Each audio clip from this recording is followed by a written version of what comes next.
I was treated like a gold digger at dinner with my boyfriend's mother. When she learned who I was, her smile froze. My name is Ava Hart. I'm 31 and I'm a litigation attorney in San Francisco. Every morning, I take the BART from my tiny studio in Soma, wearing plain slacks, a worn blazer, and the same black flats I've owned for years. No one on that train would ever guess that I once saved a multi-million-dollar company from collapse, least of all my boyfriend. I keep it that way by choice. I want to be seen for my character, not my title. Daniel Bennett, 33, is a product engineer with the kind of gentle optimism that makes people trust him instantly. He grew up in Atherton, where glass-walled mansions hide behind trimmed hedges and family names open more doors than resumes.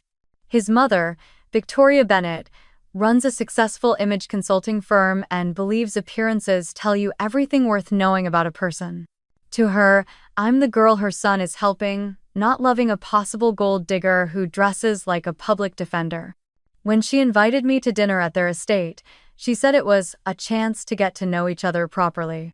I accepted, not out of politeness, but curiosity, a quiet experiment to see how people act when they think they already know your worth. Have you ever hidden a part of yourself just to see how someone would treat you if they didn't know what you had? I grew up far from the glass towers of San Francisco, in a place where winter lasted half the year and the sound of machines was as familiar as birdsong. Spokane, Washington, my hometown, wasn't glamorous, but it had a rhythm all its own. The hiss of welding torches from my father's garage, the rustle of pages turning in the small public library where my mother worked. Our house smelled of oil and old paper, a strange but comforting mix that still follows me in memory. My father fixed everything from tractors to snowblowers, his hands always rough and stained with grease, while my mother spent her days cataloging books and reading poetry aloud to children. We didn't have much, but we had honesty, and that was worth more than anything money could buy. When I was little, my mother would come home with chalk dust still on her sleeves and say, "Respect isn't something you purchase, Ava. You earn it by being kind and by doing your work well." My father would nod, wiping his hands with an old rag, and add, "And if you can't buy something, fix it." That goes for things and people alike. Those were the first laws I ever learned, long before law school taught me about statutes or contracts. I watched how they treated everyone who crossed their path, the cashier, the janitor, the mayor, with the same quiet dignity. And maybe that's why I've never been impressed by wealth. I've seen too many people measure worth by numbers when the only currency that really matters is decency. But even in Spokane, where people prided themselves on being down to earth, judgment had a way of slipping through the cracks. In middle school, I was the kid with the second-hand backpack and the same shoes for 3 years. Some of the girls laughed at the grease stains on my father's coveralls when he picked me up from school. One of them once whispered, "Her dad's a mechanic. No wonder she never joins the ski trips." I didn't say anything. I just stared at the snow outside the classroom window and promised myself that one day I'd stand in rooms where people like that would have to listen to me. But I also promised something else, that I'd never forget how it felt to be looked down on for things that had nothing to do with my worth. My mother's favorite book was a worn collection of essays by Emerson. On my 15th birthday, she gave me an old fountain pen she'd found in a second-hand shop. On the brass barrel, she'd engraved 4 words. "Do right, fear nothing." She said, "This will be your compass, no matter how far you go." I didn't realize then how much that phrase would define my life. When I first decided to study law, people in our neighborhood thought it was a joke. "Lawyers come from money, Ava," one of my teachers said. "You'll need connections." I smiled politely, but inside I burned. Maybe that was my first real lesson about contracts, how people sign invisible ones every day, agreeing to believe that only certain kinds of people are meant to win. I swore I'd write my own terms. In high school, I joined debate club, the only student who didn't wear tailored blazers or own cue cards printed at Kinko's. I scribbled my notes on library receipts, standing in front of a crowd of smirking competitors.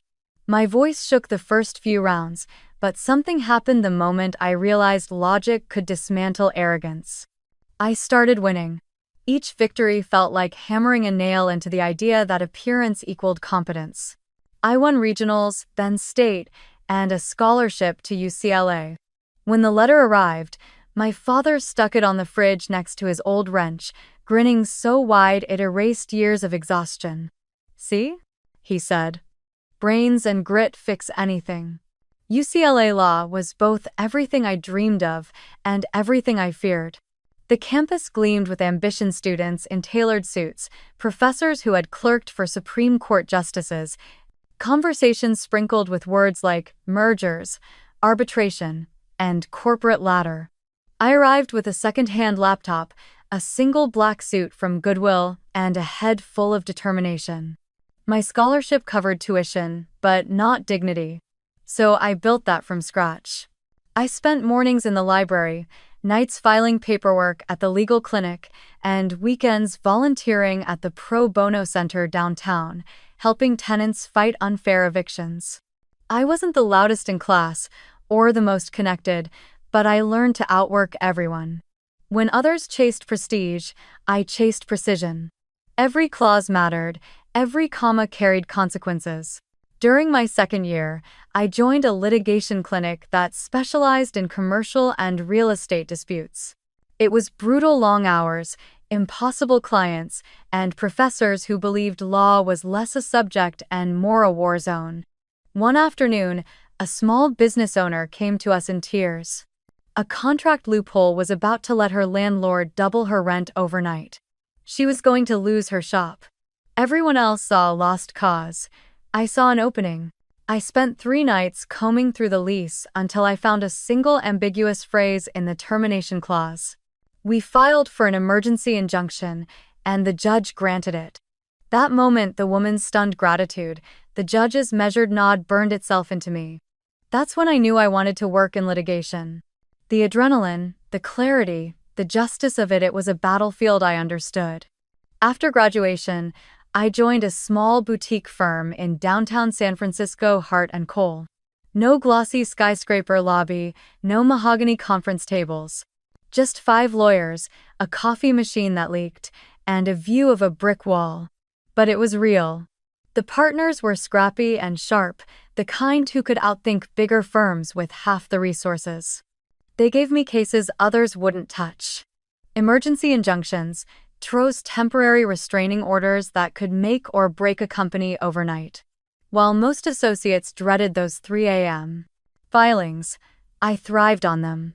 I liked the pressure, the way words could move judges faster than money ever could. My name started circulating quietly in the Bay Area legal circuit. "The girl who writes TROs like poetry," one partner joked. But even as my reputation grew, I kept my life small. I rented a studio above a bakery in Soma, where the smell of bread woke me every morning. My apartment was barely big enough for a bed, a bookshelf, and a folding desk. I didn't care. It was mine, and it was quiet. I could hear the city hum below me, the clatter of skateboards, the hiss of espresso machines, the distant horns from the Embarcadero. While my colleagues moved into penthouses and bought Teslas, I walked to work, ate ramen from the corner shop, and saved my money for nothing in particular.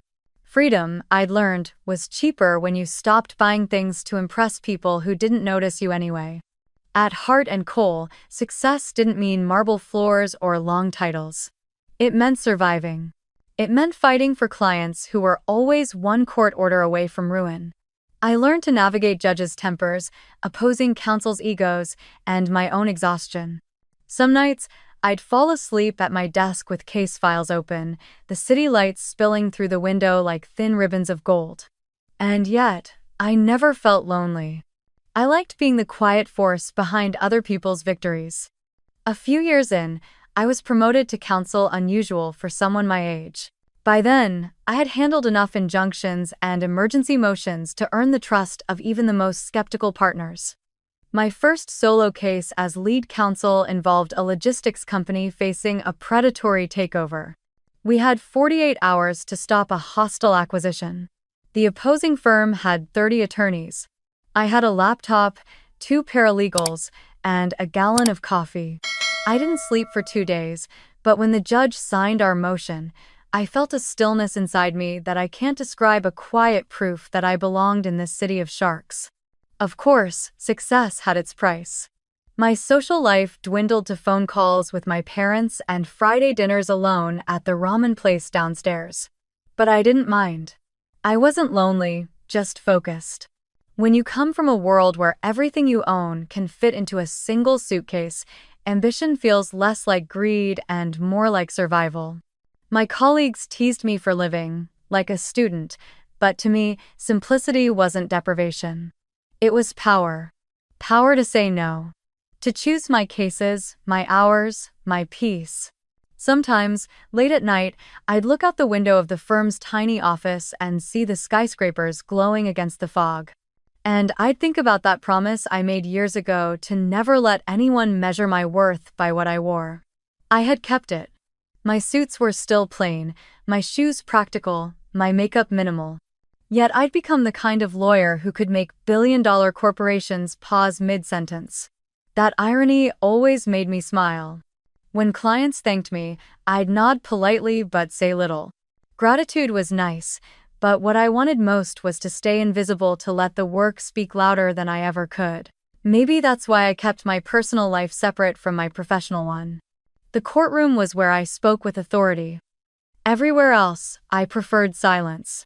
I met Daniel on a gray Saturday morning at the Mill, the cafe on Divisadero that smelled perpetually of fresh bread and roasted coffee. I'd gone there to read a brief for an upcoming hearing, hoping a change of scenery might make the dense language less suffocating. My table was cluttered with papers, highlighters, and my mother's brass pen when someone gently tapped the corner of the stack. "Excuse me," he said, his voice soft, careful. "You look like you're either writing a novel or suing someone. Which is it?" I looked up to find a man in a navy sweater, eyes warm but tired in the way that people who think too much often look. "Depends on how this latte turns out," I replied. He smiled, the kind that starts slow and stays. He asked if he could share my table, no seats left, and before I knew it, we were talking about books. Not the small talk kind, but real talk.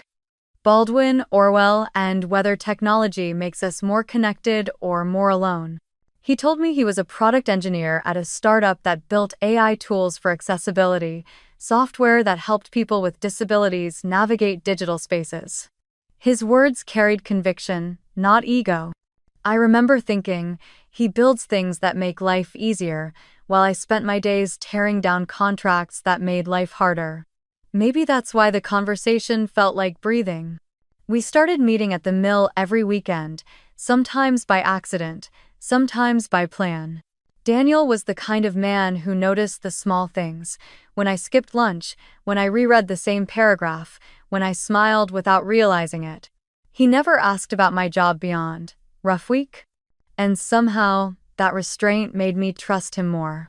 One morning, after our third or fourth meeting, he asked, "You always look so focused. What do you do?" I hesitated.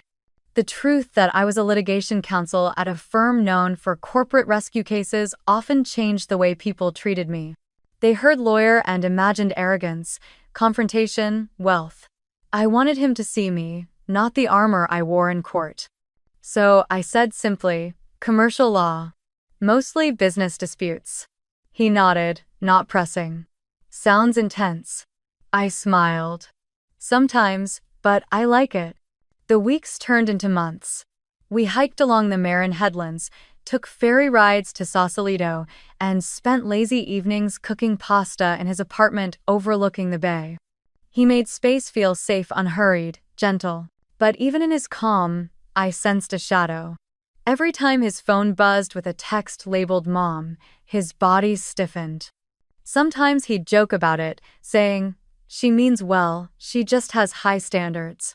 Other times, his silence spoke louder. I learned that Victoria Bennett wasn't just a mother but an institution in the Bay Area, a high-profile image consultant who advised CEOs and politicians on how to present themselves with grace. His father, Charles, was an investor known for hosting wine galas in Napa. Perfection wasn't just encouraged in their family, it was demanded. Daniel, for all his kindness, lived under an invisible contract. "Don't embarrass us."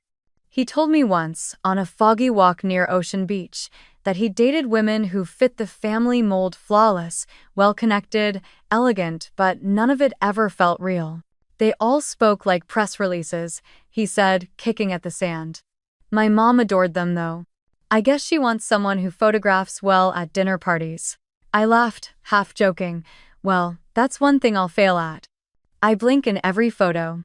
He smiled, but there was a quiet in his eyes, like he was already imagining the conflict to come. We didn't talk much about money or status. Our relationship was built on smaller things: the comfort of silence, the shared love of jazz, the way he'd hum under his breath while fixing his bike. When we did talk about our jobs, he'd tell stories about product deadlines or design challenges, while I stayed vague. "How's work?" he'd ask, and I'd answer, "Busy, but manageable."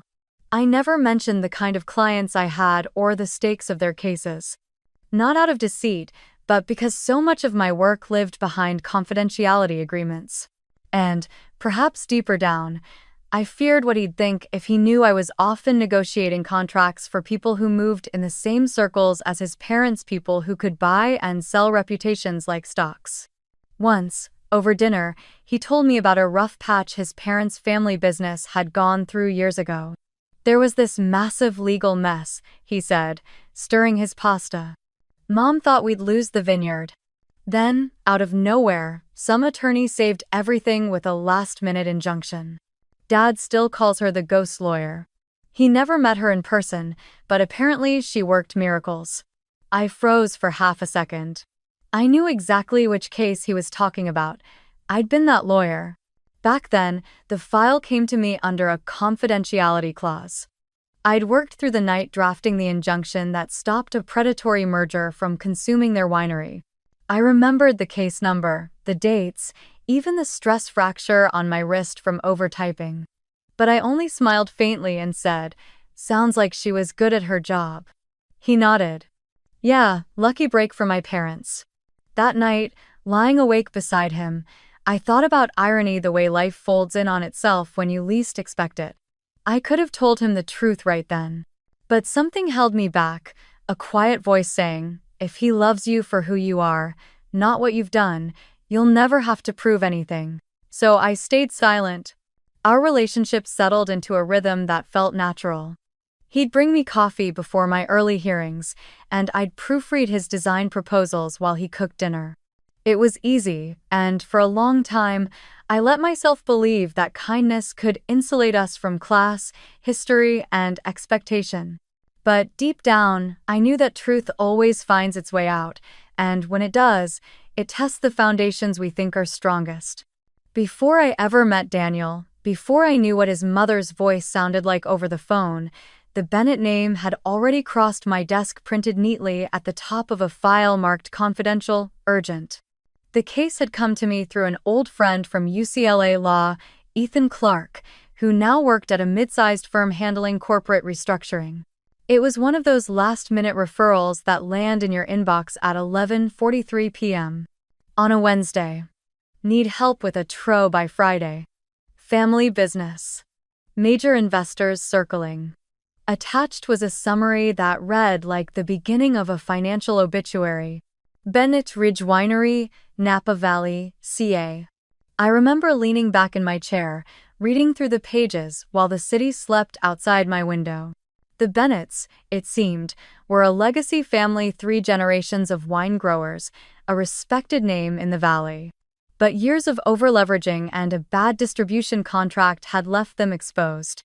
A creditor had triggered a clause demanding immediate repayment, effectively calling in a multi-million-dollar loan.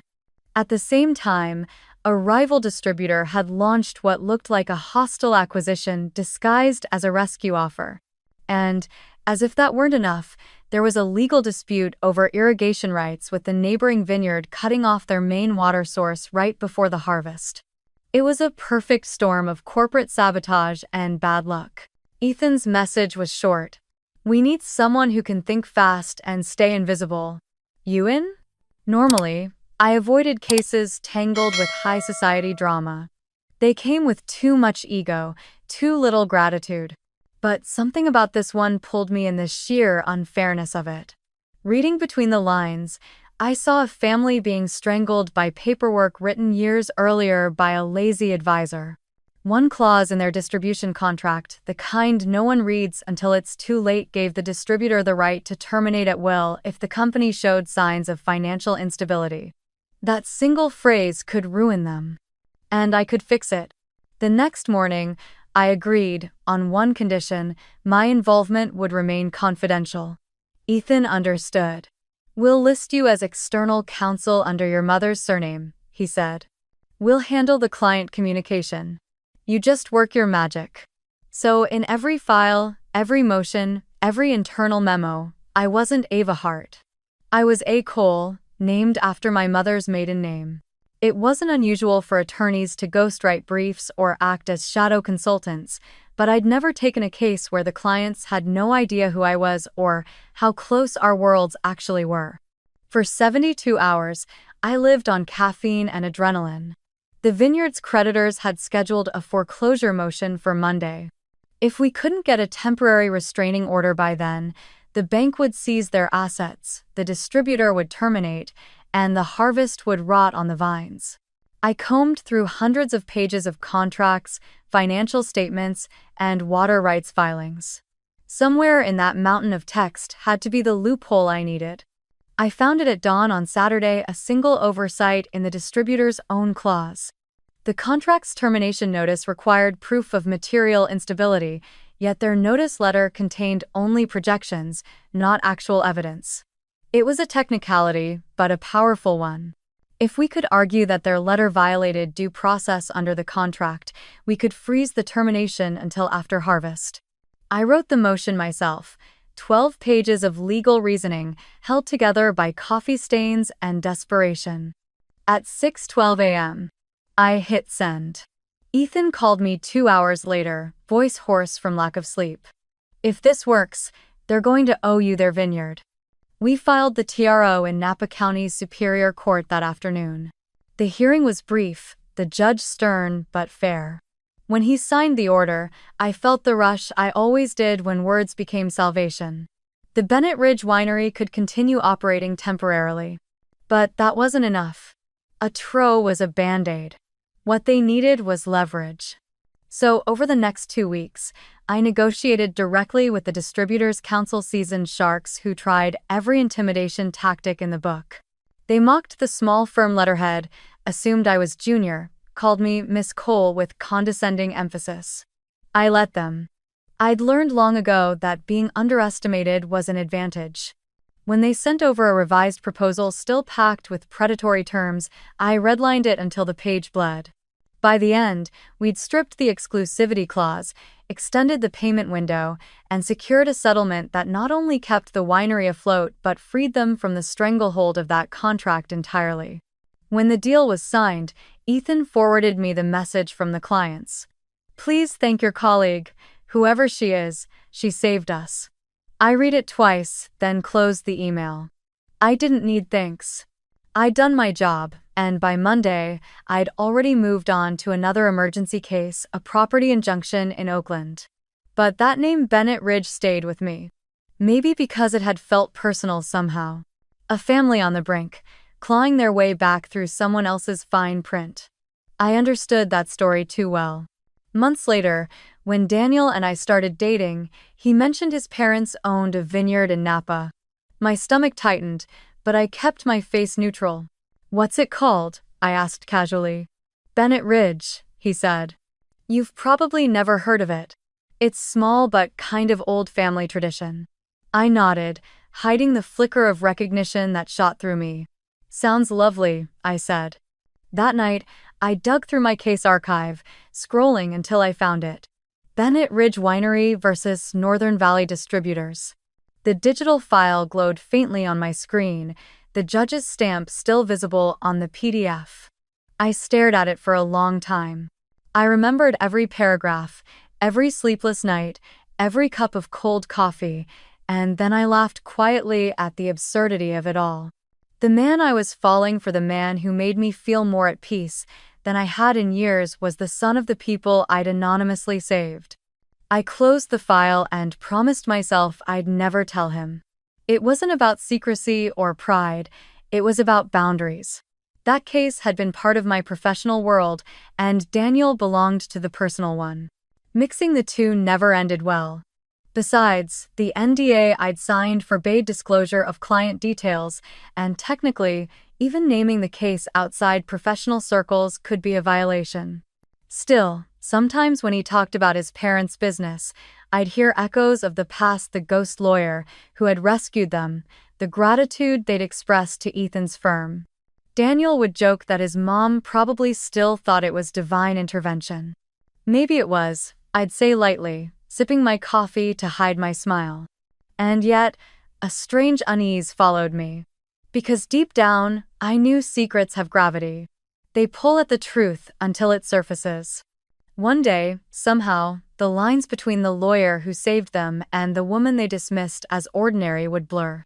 And when that happened, it wouldn't just test my relationship, it would expose the silent hypocrisy I'd seen my whole life. How easily people confuse wealth with worth. The call came on a Thursday evening, right after I'd finished drafting a motion for another case. I was sitting by the window, the city lights flickering like distant embers, when my phone lit up with an unfamiliar number from the 650 area code. I hesitated before answering, already sensing who it might be. "Hello, this is Ava," I said. A pause, polished, deliberate. Then a woman's voice, sweet but laced with something metallic. "Ava, darling. This is Victoria Bennett, Daniel's mother." Her tone carried the weight of someone accustomed to being listened to, her words slow, measured, rehearsed. "I thought it was time we finally spoke," she continued. "Daniel tells me you've been seeing each other for, what, nearly a year now?" I smiled faintly, even though she couldn't see it. "That's right," I said evenly. "Almost a year." "Well," she went on, "we were thinking it might be nice to have you join us for dinner this weekend. Just family, of course. We always host small gatherings in Atherton this time of year.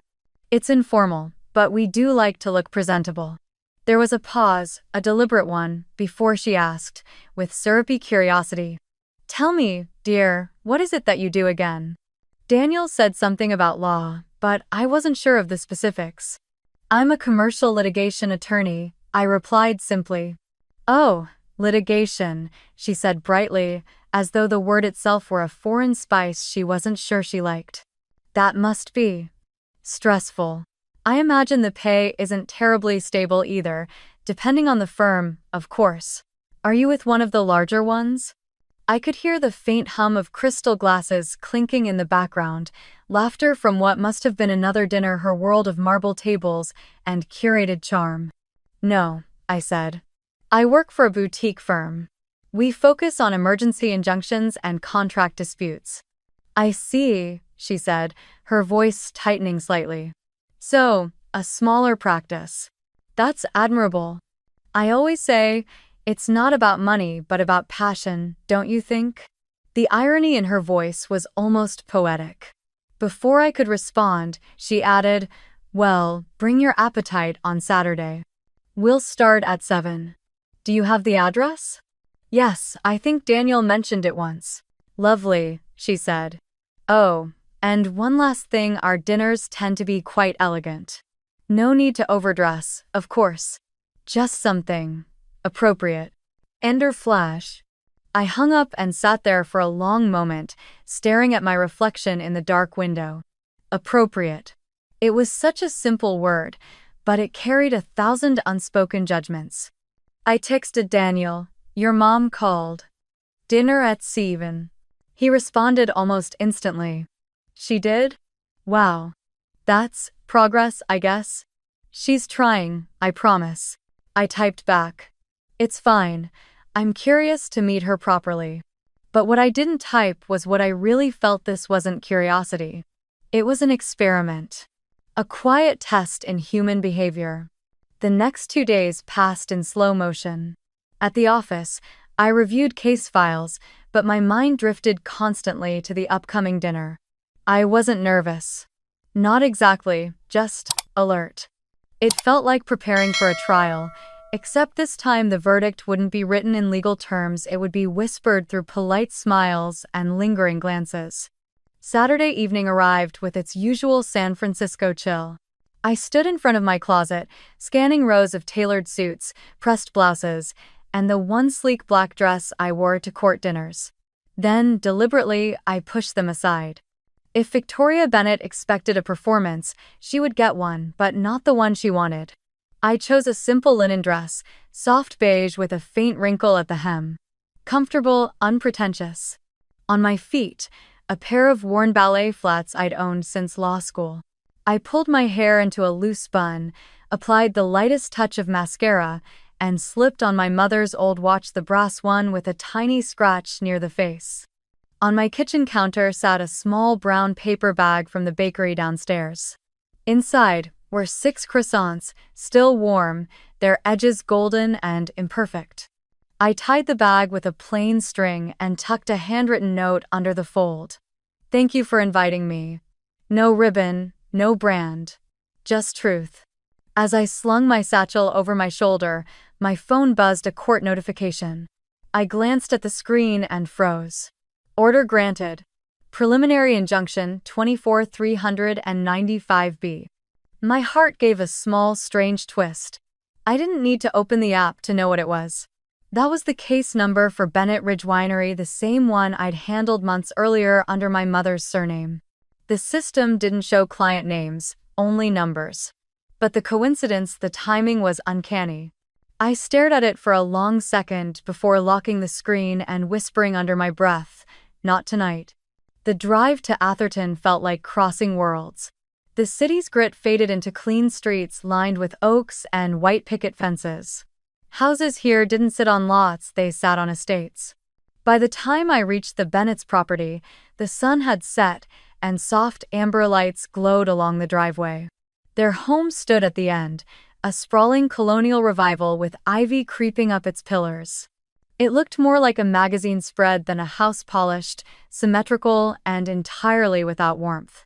I parked near the gate, took a deep breath, and looked down at the paper bag in my hands.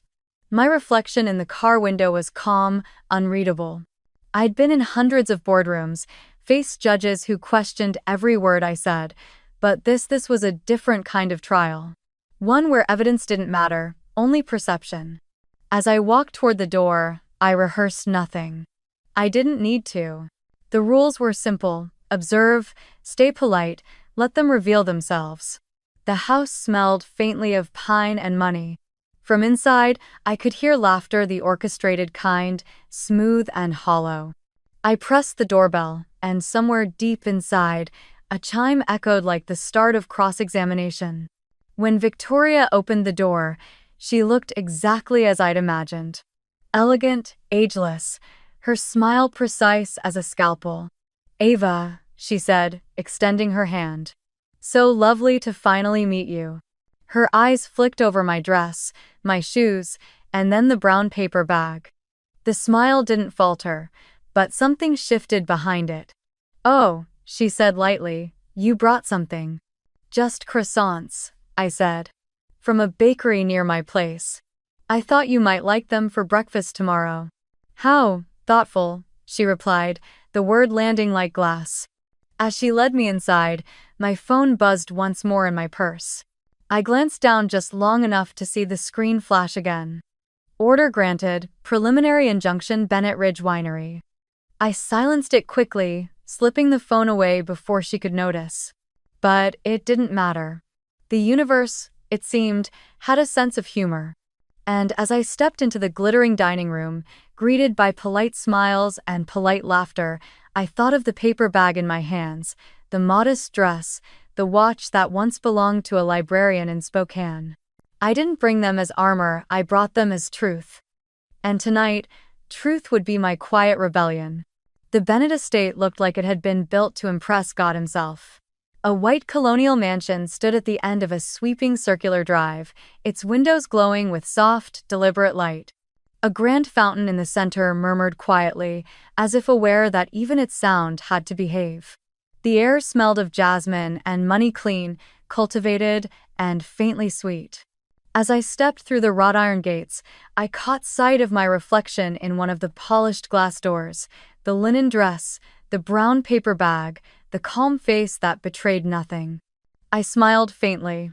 If this was a performance, then I had decided to play it my way. Victoria opened the door before I could knock twice. She looked like someone who had never been surprised in her life, everything about her controlled, from the smooth blonde bob that framed her face to the tailored silk blouse that whispered rather than rustled when she moved. "Ava," she greeted, her voice light and polished like crystal. "You found us easily?" "Yes, thank you," I said. The directions were very clear. Her eyes swept over me, not with curiosity, but with assessment like a jeweler appraising a stone. They paused briefly on the paper bag in my hands, then on the modest leather strap of my watch, before lifting back to meet my gaze. "You're very punctual," she said with a faint smile. "That's refreshing." Inside, the house was immaculate, no clutter, no warmth. A long hallway stretched ahead, its walls lined with abstract art that screamed both money and meaninglessness. A grand piano gleamed in the corner of the living room, untouched, its lid half open as if waiting for an audience that never came. Through the glass doors, a manicured rose garden lay in perfect symmetry, petals so pristine they looked synthetic. Everything in that house seemed curated, as though existence itself were an exhibition of refinement. Charles Bennett rose from an armchair as we entered. He was tall, distinguished, with silver hair combed so precisely it could have been engineered. His handshake was firm but distant, the kind of grip that measured rather than greeted. "Ava," he said, smiling without warmth. "I've heard quite a bit about you." "I hope only good things," I said lightly. He chuckled, the kind of laugh that belonged in boardrooms, not living rooms. "Oh, I like that," he said, turning to his wife. "She's got a sense of humor." Victoria's smile tightened. "Yes, she does." Then came Daniel, descending the staircase with that same hesitant kindness I'd always loved him for. "Hey," he said softly, his expression both apologetic and hopeful. He kissed my cheek quickly, then glanced toward his mother as though seeking silent permission for affection. "You look great." "Thanks," I said, squeezing his hand. His thumb brushed against my wrist, a small reassurance that said, "I know this is uncomfortable. Just breathe." The dining room shimmered under the glow of a chandelier. The table stretched almost absurdly long, set with porcelain plates rimmed in gold and napkins folded into shapes I couldn't name. Everything was perfect. In that way, perfection often is unnerving. "Please," Victoria said, gesturing to the seat across from her. "Sit anywhere you like. Well, not anywhere, of course." She laughed, a melodic sound that didn't quite reach her eyes. I sat where she indicated, placing the small paper bag gently beside my chair. "What's this?" she asked, her gaze flicking to it again. "Just some croissants," I said. "From a bakery I love in the city. Thought you might enjoy them for breakfast." "How thoughtful," she murmured, her smile freezing just an inch too long. "I do hope they're not too heavy on butter." "Charles is watching his cholesterol." Daniel shifted in his seat. "Mom, it's fine. She was being kind." "Oh, of course," Victoria said sweetly, reaching for her wine glass. "Kindness is always appreciated." Charles leaned forward slightly, folding his hands. "So, Ava," he began. "You're in law, I hear. Corporate work, is it?" "Yes, commercial litigation," I said, keeping my tone even. "Ah, courtroom type." "My respect," he said, though his tone suggested fascination more than admiration. "That must be what's the word, combative?" "Sometimes," I replied. "But mostly, it's just about solving problems before they explode." "Practical," he said approvingly, though I could see the unspoken thought flicker in his eyes. "Useful, but not essential." The conversation drifted through polite territory: weather, the drive, recent travels. Each compliment felt like a blade wrapped in silk. "That's such a brave dress color," Victoria remarked at one point. "Not everyone can pull off something so simple." When I thanked her, she added, "I suppose it's true what they say, confidence can make even the plainest things elegant." I smiled. "I think comfort makes things elegant." Her lips curved, but her eyes didn't. "Of course," she said. For a while, I let the silence stretch. I wanted to observe, to let them speak the way people do when they think they're the hosts of the world. Charles dominated the conversation with stories about networking events and business partners in Hong Kong. Victoria chimed in occasionally to note how exhausting social obligations could be, then subtly name-dropped a senator. Daniel, sweet Daniel, kept glancing at me, as if silently begging me to understand. They mean well. They just don't know any other way to be. But I understood perfectly. I'd seen people like them all my life, the kind who measured others, not by kindness or intellect but by polish, posture, and pedigree. I didn't resent them for it. I just found it predictable. Dinner began like a play whose ending everyone already knew, each actor reciting their lines with practiced civility, their smiles too polished to be real. The chandelier glowed above the table, scattering gold across the wine glasses. The air smelled faintly of rosemary, white truffle, and tension. I sat across from Victoria, to the right of Charles, and diagonally from Daniel, who looked like a man praying for good weather during a storm. For the first few minutes, it was all harmless conversation, business, travel, the renovations on their Napa property. But then, like a shift in the wind, the tone began to cool.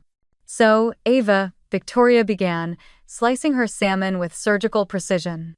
"Daniel mentioned you live downtown. The Soma district, was it?" "Yes," I said lightly. "A small studio. Close enough to walk to work if I want." "How urban," she replied, the word dressed like a compliment but wielded like a knife. "I suppose it has its charm. Personally, I prefer somewhere a bit quieter. Atherton can be dull, of course, but at least you don't have to worry about sirens outside your window." I smiled. "I've grown used to the noise. It's oddly comforting." "Really?" she said with a laugh that wasn't a laugh. "You must have a strong constitution. I imagine it takes resilience to live in less polished surroundings." I said nothing. Instead, I sipped my water and met her gaze with calm neutrality. Silence unsettled people like her. Charles interjected, as though reading from a script of paternal interrogation. "So, tell me, Ava, what kind of law do you practice?" "Commercial litigation. Mostly injunctions and corporate disputes." "Ah," he said, nodding. "So you deal with paperwork, contracts, that sort of thing." "That sort of thing," I confirmed. "Fascinating," he said, though it was clear he wasn't fascinated at all. "Daniel tells us you work for a boutique firm. Admirable choice, smaller scale, more heart. Though I imagine the salary doesn't quite compare to the big firms." "I manage," I said simply. Victoria tilted her head, feigning concern. "San Francisco's so expensive these days. You must budget carefully." "Carefully enough," I said. She leaned forward slightly, the pearls at her neck catching the light. "Well, if you ever find yourself in difficulty, dear, don't hesitate to ask. I'd be happy to send something, say, $600 a month to help you with, oh, a wardrobe refresh, perhaps?" A woman in your profession should always look put together. For a moment, I thought I'd misheard her. Daniel froze mid-breath, his fork halfway to his mouth. "Mom," he said under his breath, voice tight. I smiled gently. "That's very kind of you, Mrs. Bennet, but unnecessary. I'm quite comfortable." "Oh, I insist," she continued sweetly. "You're with Daniel now. Presentation matters when you're part of this family. Atherton is a small world, you see. People talk." "Then I'll make sure they have something worth talking about," I replied softly. Her smile faltered. Just slightly. Then she recovered, turning to her husband. "Isn't she charming, Charles? Such confidence. Reminds me of that woman we met at the Napa Gala, the one who insisted she didn't need a stylist. Do you remember? Charles chuckled. Ah, yes, the one in the linen dress. Ah. Victoria's gaze drifted meaningfully over mine. Exactly. Daniel set down his glass. Mom, please. What? She said innocently. I'm only saying confidence is admirable. Though sometimes, a little polish doesn't hurt. I felt her words land like small, deliberate cuts, meant not to wound but to test. I didn't take the bait. I'd spent too many hours in courtrooms with opposing counsel who tried to provoke emotion. The trick was simple: breathe. Let silence do the work. I like things simple, I said finally. It leaves more room for substance. Charles smiled politely, though I saw the faintest flicker of disapproval in his eyes. Of course, he said. Still, you must understand where Victoria is coming from. In our world, appearance often precedes opportunity. It's not vanity, it's strategy. I understand, I said. In mine, strategy is proving that substance outlasts appearance. The silence that followed was sharp enough to hear the ticking of the grandfather clock in the hall. Daniel's fingers twitched against the napkin in his lap. Victoria reached for her wine glass, her movement elegant but rigid. Well, she said finally, you certainly have opinions. That's good. Daniel likes women with conviction. Tash. I like women who don't pretend, Daniel said quietly. The air cooled another few degrees. To fill the space, Charles began a story about the Napa Heritage Gala, the social event of the season, where everyone who matters gathered for charity, though it was clear the charity was only half the point. Such a beautiful evening, Victoria said wistfully. The guest list was quite selective this year. They sat us with the Winthrops, you know, the vintners who own half of Sonoma. Lovely people. Their daughter just graduated from Stanford Law, top of her class. That's impressive, I said. Yes, she continued, her eyes gleaming. And so graceful. You could tell she was raised in refinement. It's rare these days. I caught the subtext and smiled faintly. Refinement can mean many things. Some learn it in parlors. Others, in courtrooms. Her knife paused mid-cut, the softest tremor breaking her perfect rhythm. Daniel looked down, fighting a smile. She's good, Mom, he murmured. Victoria's lips curved, though her eyes no longer sparkled. Indeed, she said quietly. Very good. The housekeeper entered to clear the plates, and for a moment, the silence between us felt almost human. But it didn't last. So tell me, Charles said as dessert was served, how long do you see yourself staying at this small firm? Surely someone with your drive must be thinking about scaling up. I met his gaze. I scale impact, not image. He blinked, uncertain whether to be impressed or irritated. That's an interesting philosophy. ONIF. It's served me well so far, I said, taking a sip of tea. And then, like a perfectly timed cue, the universe decided to intervene. My phone, resting on the table beside my water glass, lit up with a soft vibration. A notification banner appeared across the screen before I could turn it face down. Victoria's eyes flicked to it quick, sharp, predatory. Her gaze snagged on the words that glowed briefly before disappearing. Case update, Bennett Ridge Winery v. Northern Valley Distributors. She blinked once. Then again. I saw the flicker of confusion, then recognition. It was the same expression I'd seen in depositions when a witness realized too late what the evidence implied. I calmly reached for the phone and silenced it. Apologies, I said, setting it aside. Court updates never sleep. Victoria's voice was careful now, the sweetness laced with steel. Bennett Ridge Winery, she repeated softly, as if tasting the name. Isn't that interesting? Daniel looked at her, puzzled. Mom? She didn't answer. Her gaze stayed on me, studying, calculating. The game had changed and she knew it. I smiled gently, meeting her eyes. Yes, I said. It's an old case. And in that instant, I knew she didn't believe me. Not entirely. Something had cracked in her composure, the smallest fissure in that perfect marble facade. I didn't press it. I didn't need to. Because for the first time all evening, I could see it, the faint shadow of doubt behind her eyes, the one thing she'd never admit aloud. She was beginning to suspect that the woman she'd mistaken for ordinary might be someone far more dangerous. Victoria's voice had cooled into that brittle, careful tone people use when they feel the ground shifting beneath them. Bennett Ridge Winery, she repeated, the name hanging between us like a blade. What a coincidence. Tep. I smiled faintly, resting my palms on the linen tablecloth. Not really, I said softly. You asked earlier about standards. Would you mind if I share mine? The room fell silent. The chandelier light fractured across the wine glasses, scattering slivers of gold on everyone's faces. Daniel froze mid-breath. Charles leaned back slightly, his expression unreadable but alert. And Victoria, her spine straightened, pearls catching the light, that perfect mask of civility locked firmly in place. Of course, she said, voice sugar, smooth. We're all ears. Thank you. I reached into my satchel and drew out a single folder, the edges neat, the paper still warm from my printer that afternoon. I placed it gently in front of me, beside the small brown paper bag of croissants. Then, from the same bag, I withdrew my mother's fountain pen, the one engraved with her words. Do right, fear nothing. Its brass body gleamed softly under the chandelier.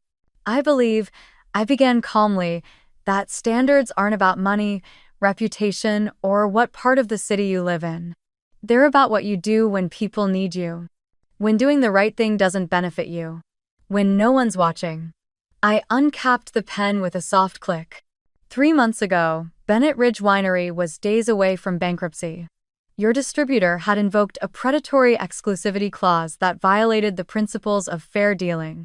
The foreclosure motion was set for Monday, the harvest set for Thursday. If the injunction hadn't been granted in time, your company would have lost its entire crop and your family's business with it. The stillness in the room turned electric. I was the one who wrote that motion. I met Victoria's eyes, calm, unwavering. The trough that kept your irrigation rights intact, delayed your creditors, and forced your distributor to renegotiate. I drafted it, argued it, and won it. Under a different name. I tapped the edge of the folder. That's why this looked familiar to you. Charles blinked once, then leaned forward, squinting at the folder as if trying to read through it without touching it. You, he began, voice low. You worked that case, but the attorney of record was A. Cole. My mother's surname, I said. I worked as external counsel to protect the confidentiality of another client at the time. I signed an NDA, which is why I never mentioned it to Daniel or to anyone. Until tonight. Victoria's lips parted slightly, but no sound came out. Her hand trembled faintly around her wine glass, a tremor so small most people would have missed it. I didn't tell you who I was, I continued, not because I wanted to deceive you. I wanted to know if the people your son loved could see worth beyond image. If you could treat someone with dignity even when you thought they had nothing to offer. I slid the folder across the table. Inside, under a redacted cover page, was a single sheet, a certified copy of the order, stamped granted in bold letters beside the judge's signature. Every sensitive name was blacked out, except for one unmistakable caption. Preliminary Injunction Case Number 24395B. Charles reached for it with slow, deliberate hands. The paper crackled faintly as he lifted it. I saw his eyes dart across the text, then freeze when they reached the clause he recognized, the same one that had once threatened his company's collapse. His mouth opened, closed, then opened again. This saved the Ridge, he murmured. It saved everything. Yes, I said quietly. 3 days before the harvest. Victoria swallowed hard. Her eyes flicked from the document to me, then to Daniel. She looked suddenly smaller, not physically, but in presence. The air of effortless command had cracked. Why didn't you say anything? She whispered. Because I didn't want Daniel trapped between family loyalty and truth, I said. And because sometimes, respect isn't earned by telling people what you've done, it's earned by watching what they do when they think you're ordinary. Daniel's chair scraped softly against the marble floor. He looked at me, his face a blur of pride, shock, and something deeper remorse. Ava, he began, his voice breaking. Why didn't you tell me? My mom, she. It wasn't about your mom, I said gently. It was about me. About whether I could sit here tonight, in this house, and still be seen as enough without a title attached to my name. Victoria's eyes shimmered, though she blinked the emotion away before it could fall. You mean to say, she said slowly, that we owe our family's survival to you? I smiled faintly. No, you owe it to integrity. I was just the one who put it on paper. I do our too. The silence that followed was different this time, no longer hostile, but heavy with reckoning. The air had shifted. I could feel it. For the first time since I stepped into that house, I wasn't the one being examined. They were. Charles set the document down carefully, as if it were fragile. I don't know what to say, he murmured. You don't need to say anything, I said. The work already spoke for me. Ho. Victoria's fingers brushed the edge of the paper, tracing the word granted like a confession she didn't know how to make. I judged you, she said softly. From the moment you walked in. I know, I replied simply. And you still came to dinner. I nodded. Because sometimes, the only way to change a story is to walk into it. Daniel reached for my hand then, his grip warm, grounding. You didn't just save the business, he said quietly. You saved us from becoming the kind of people who can't see beyond themselves. I looked at him, and for the first time that evening, I let my guard drop. Then maybe this dinner wasn't a mistake after all. The room held its breath. Finally, I picked up my mother's pen and placed it gently atop the folder. This belonged to the woman who taught me that respect isn't given, it's chosen. And tonight, I choose to give it to myself. Then I looked at Victoria, not unkindly. Dinner was wonderful. Thank you for inviting me. When I stood, the chair legs made a soft sound against the polished floor, a sound so small, yet it cut through the heavy quiet that had filled the room since I'd placed the folder on the table. I gathered my bag, slid the fountain pen carefully into its case, and turned to them one last time. Thank you for dinner, I said. My voice was calm, almost gentle. It was enlightening. No one moved. Victoria's hands still rested on the document, as if it might disappear if she let go. Charles sat very still, his eyes unfocused, as though replaying the conversation in his mind. Daniel looked up at me, the kind of look that said everything words couldn't: pride, apology, awe, guilt. I gave him a small nod. Good night, Daniel. When I reached the front door, Victoria finally found her voice. Ava, wait. It wasn't sharp this time. It was quiet, fragile, like porcelain. I turned slightly. She looked as though she wanted to say more but couldn't decide how to begin. Her lips parted, then closed again. In the end, she just whispered, "Thank you." I gave her a small smile. "You're welcome," I said. Truly. Then I opened the door and stepped into the cold. Outside, the air was different. Real. The warmth and perfume of the house gave way to the chill of an Atherton night, dry eucalyptus and distant sea salt carried on the wind. I walked down the long driveway, past trimmed hedges that cast perfect shadows under the amber lights. Behind me, the house glowed like a porcelain dollhouse, beautiful, sealed, and hollow. At the gate, I paused and looked back one last time. Through the wide windows, I could see the reflection of the chandelier shimmering across the dining table. 3 figures sat motionless in the light, a family that measured worth in pedigree, power, and presentation. For years, I'd lived around people like them, people who thought silence equaled grace, that manners could substitute for morality. Tonight, for the first time, I had broken their silence and walked away intact. The wind picked up as I stepped onto El Camino Real. The road stretched wide and quiet, the yellow streetlights reflecting off the wet asphalt from an earlier drizzle.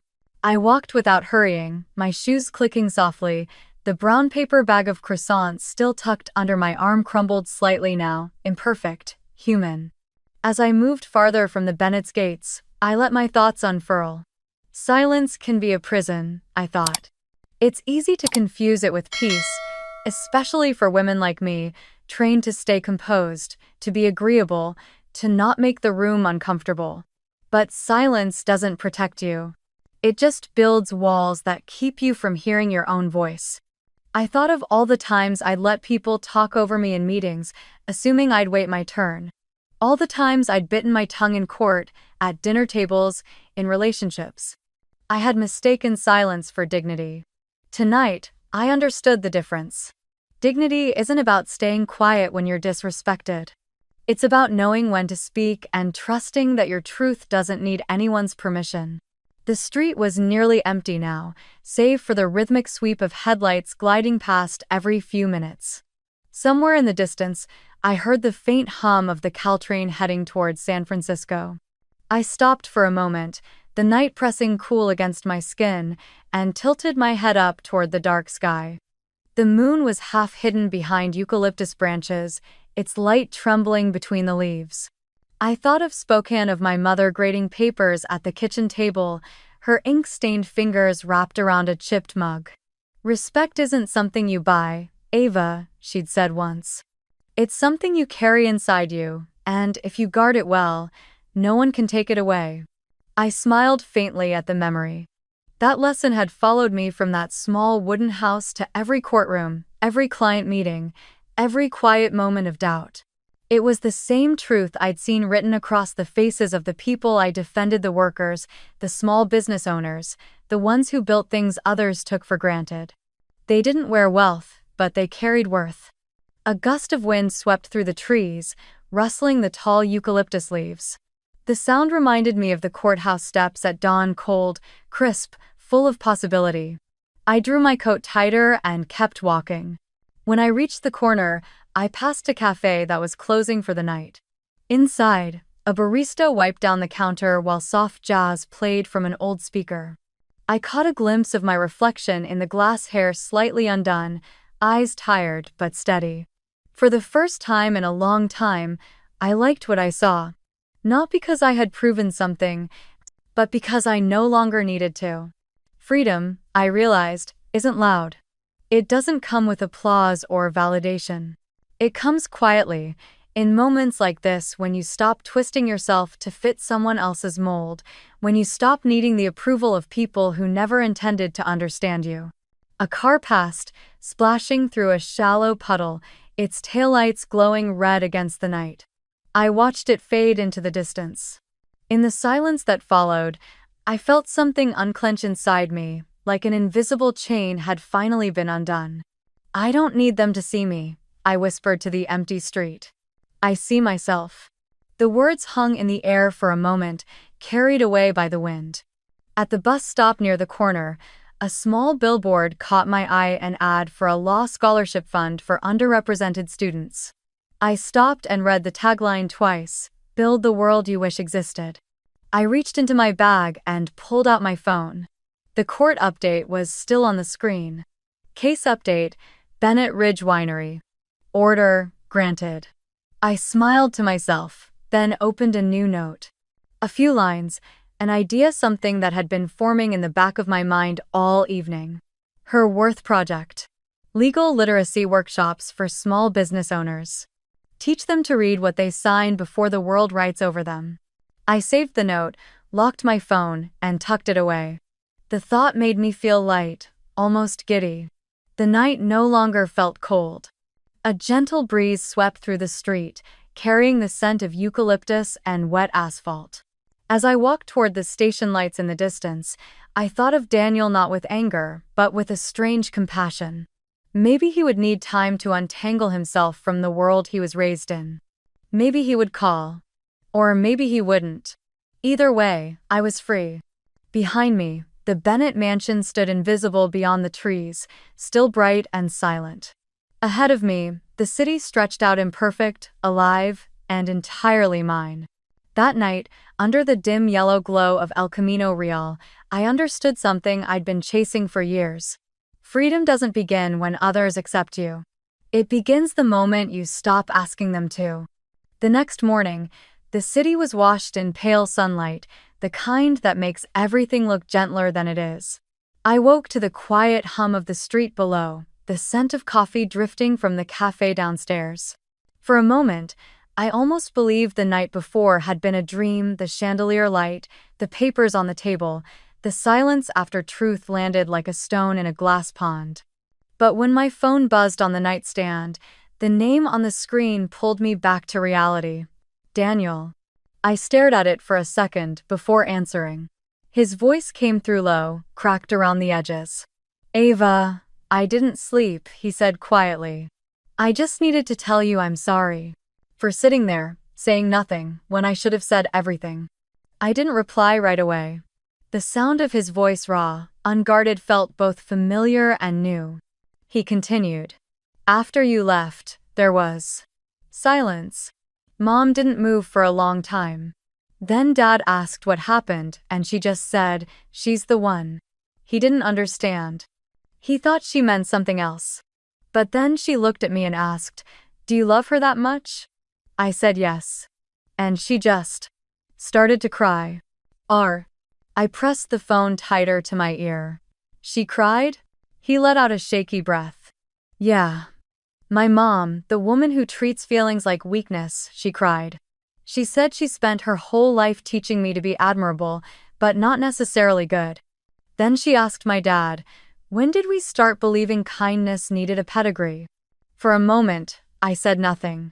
It was too much, too tender. He went on. Dad was quiet. Then he said something I'll never forget. We forgot the basic lesson. Respect shouldn't have prerequisites. He told me you reminded him of that. He said we'd both become blind in comfort. The words settled in me like the slow warmth of morning light.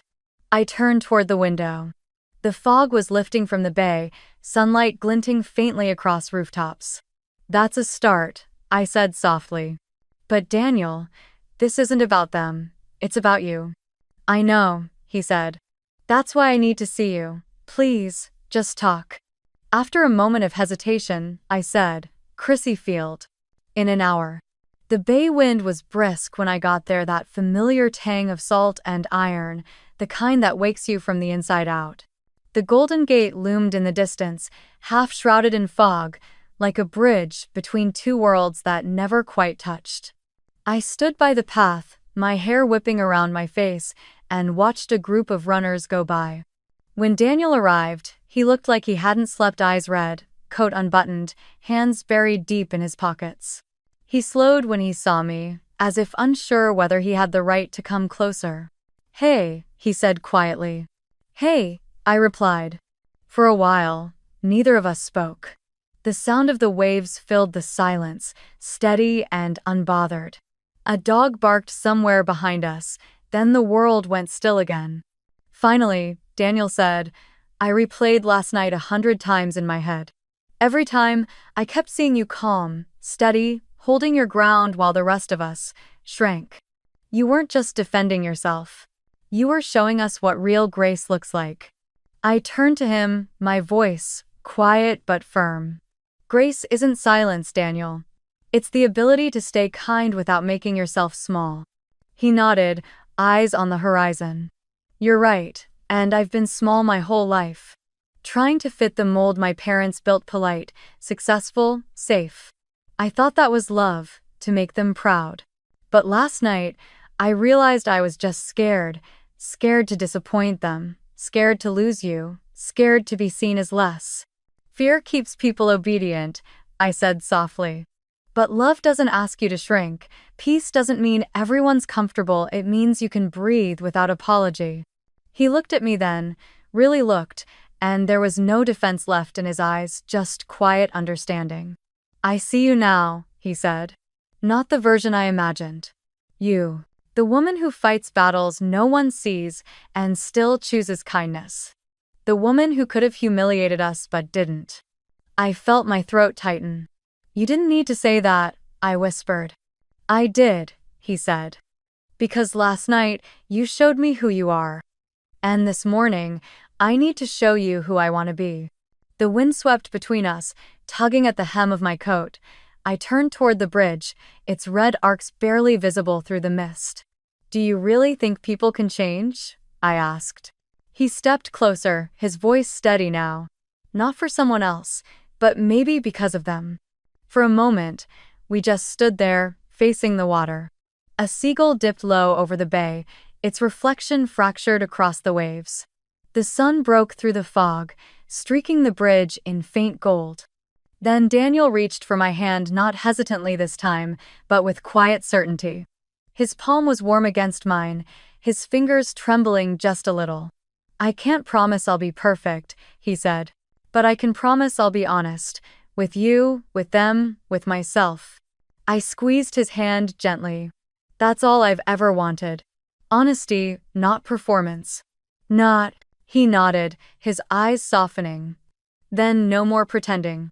I smiled, the kind of smile that comes after a long exhale. No more pretending. We stood there for a while, watching the fog drift back toward the ocean. The world felt open again, uncertain, but wide enough for truth to exist. There were no grand declarations, no cinematic kiss, just the sound of the waves and the quiet rhythm of two people choosing to begin again, honestly. And as the bridge emerged fully from the mist, its red steel gleaming under the new sun, I realized that some relationships aren't about building a perfect life together, they're about rebuilding yourself beside someone who finally sees you. 2 weeks later, on a gray San Francisco morning that smelled faintly of ocean salt and roasted coffee, someone knocked on my studio door. I had just finished outlining the curriculum for my first community legal workshop, notes scattered across the kitchen table, laptop open, the smell of printer ink in the air. When I opened the door, I froze. There she was. Victoria Bennett, standing in the hallway, holding a wicker basket filled with fruit and fresh flowers. She looked different. Not in the way expensive people sometimes dress down to appear humble, but in a way that felt quietly human. Her hair was pinned loosely, her usual pearls replaced by a simple gold chain. The power suit was gone. Instead, she wore a soft cream sweater and jeans. "Good morning, Ava," she said, her voice careful but genuine. "I hope I'm not intruding." I blinked, then stepped aside. "Not at all. Come in." "Well."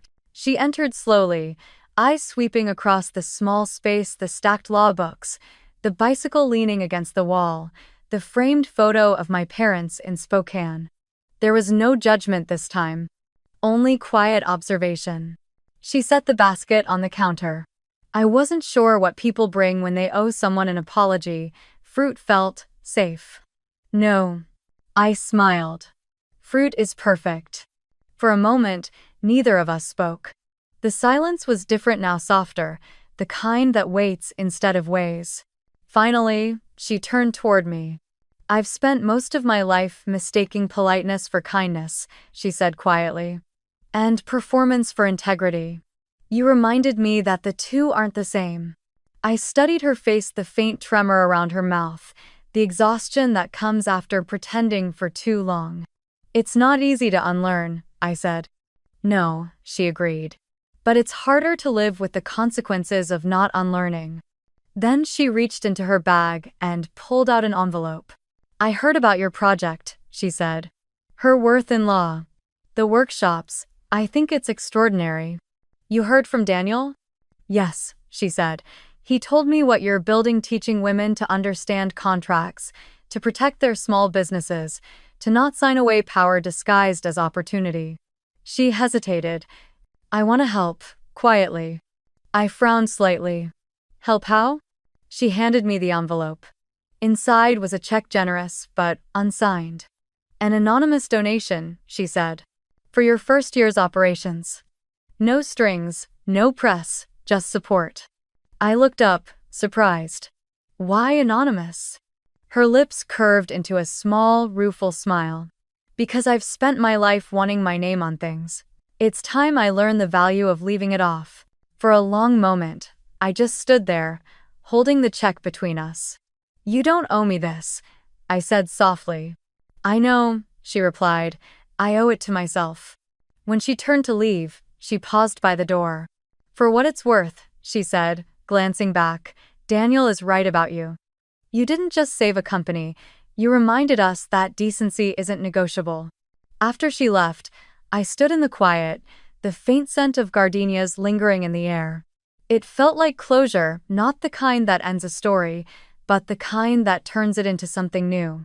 A month later, her worth-in-law held its first session at a small community center near Mission Bay.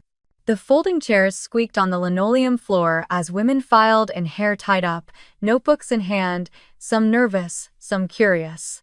15 faces, all carrying stories of being dismissed, underpaid, or overlooked. Daniel was there early, rolling up his sleeves to arrange the chairs, setting out a tray of coffee and pastries. He didn't speak much, just smiled and worked. When I glanced over, he gave me a small nod, that quiet kind of encouragement that doesn't need words. Victoria arrived last, wearing a plain volunteer badge that simply read, V. Bennett. She carried a crate of water bottles and a stack of handouts, moving quietly, greeting everyone with a smile that for once didn't feel practiced. No cameras, no reporters, no attention. Just presence. When it was time to begin, I stood at the front of the room, my mother's fountain pen clipped to my folder. The women's eyes were on me, a mix of expectation and trust that made my chest tighten.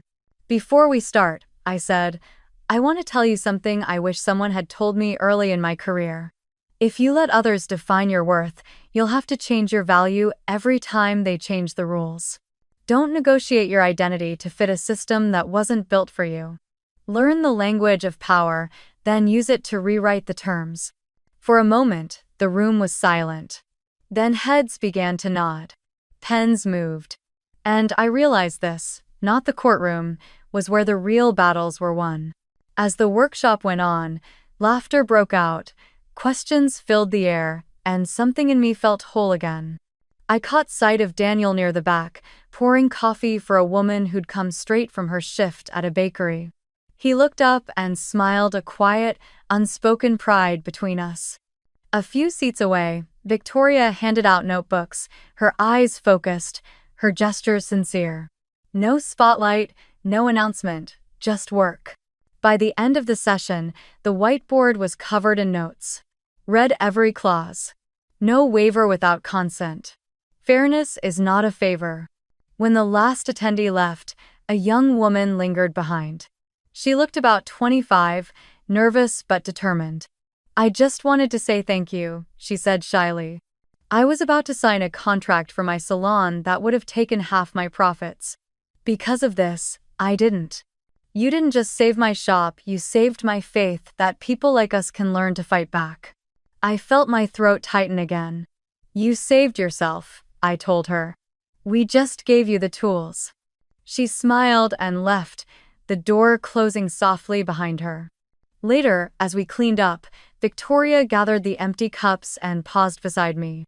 "You know," she said quietly, "kindness doesn't come naturally to people who've spent their lives performing.